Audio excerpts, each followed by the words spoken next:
Why Giordano Bruno was burned alive for defending the infinite universe. The fire that could not consume him. There is a secret that burns brighter than any flame. A secret so vast, so terrifying to the old world, that it had to be silenced in fire. But fire does not destroy truth, it only makes it rise, like a phoenix from its own ashes. On the morning of February 17, 1600, in the heart of Rome, a man stood before the flames, bound but unbroken.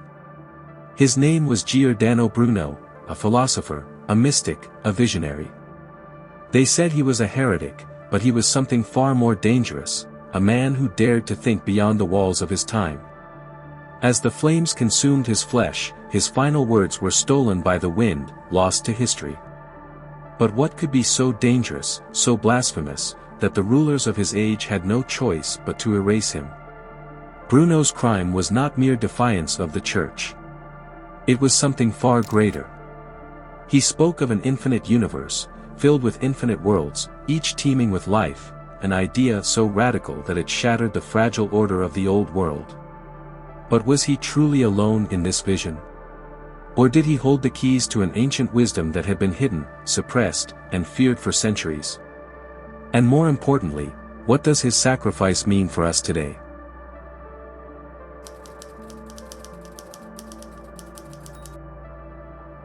The forbidden knowledge of the infinite.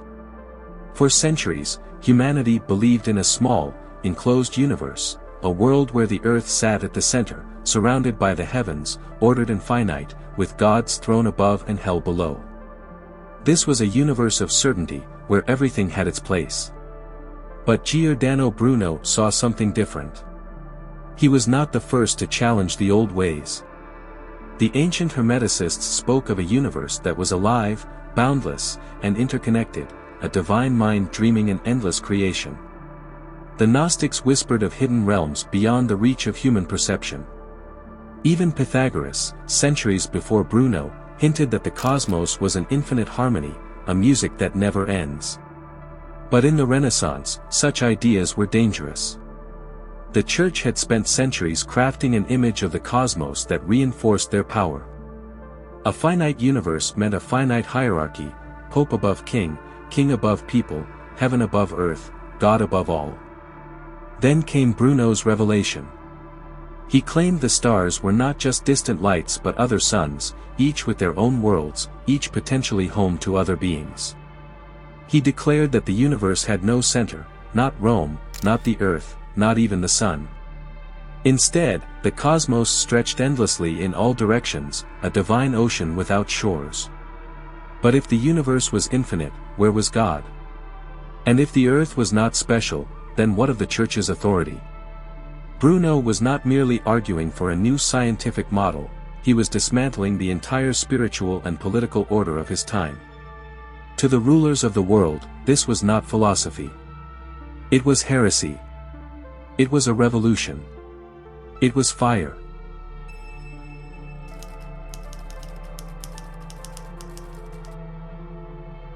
The war between light and darkness.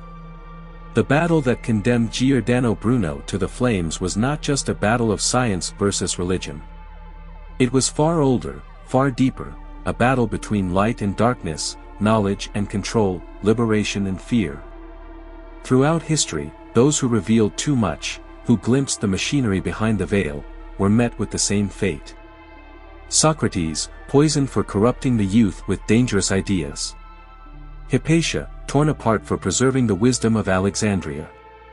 The Cathars, burned for claiming that divine truth lay beyond the reach of priests. Bruno's trial was no different. For 7 years, the Inquisition interrogated him, hoping to break him, to force him to recant. He was offered mercy if he would kneel, if he would deny what he had seen. But how can a man, who has looked upon eternity, pretend to be blind?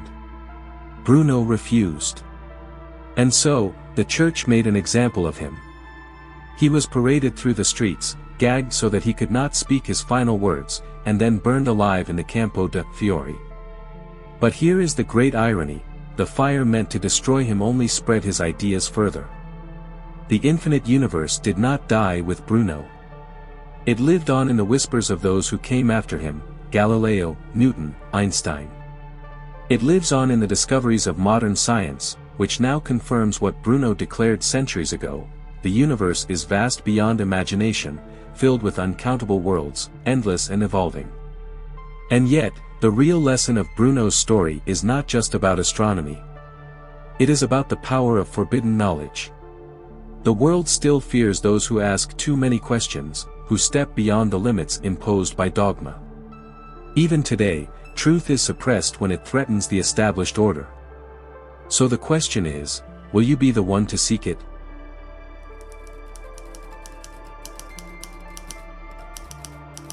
The Path of the Seeker, Bruno's legacy today.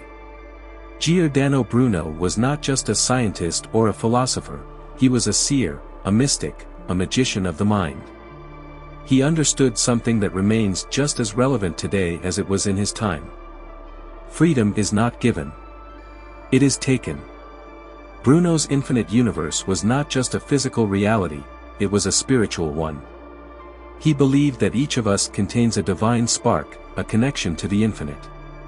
But to awaken it, we must break free from the illusions imposed upon us, illusions of limitation, of hierarchy, of fear.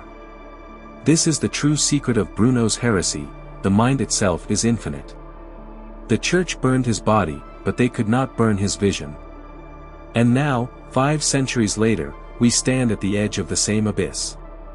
The world still tells us what to think, what to believe, what is possible and what is not.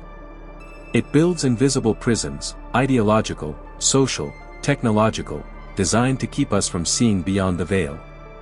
But the fire that consumed Bruno was not an end. It was a beginning. The question is no longer why he was burned alive. The question is, what will you do with the knowledge he died to protect? Because the infinite universe is still here. And it is waiting for those who dare to see it. Giordano Bruno's story is not just history, it is a warning and an invitation. A warning that even today, the pursuit of truth comes at a cost. An invitation to see beyond the illusions, to question, to seek, to expand your mind beyond the boundaries imposed by others. The universe is infinite. Your mind is infinite. The only prison is the one we accept. If you found this journey through forbidden knowledge fascinating, subscribe to the Hidden Library for more revelations, more lost wisdom, and more stories that challenge what we think we know. Like, share, and help spread these hidden truths. Because knowledge, like fire, can never truly be extinguished. The light will always return.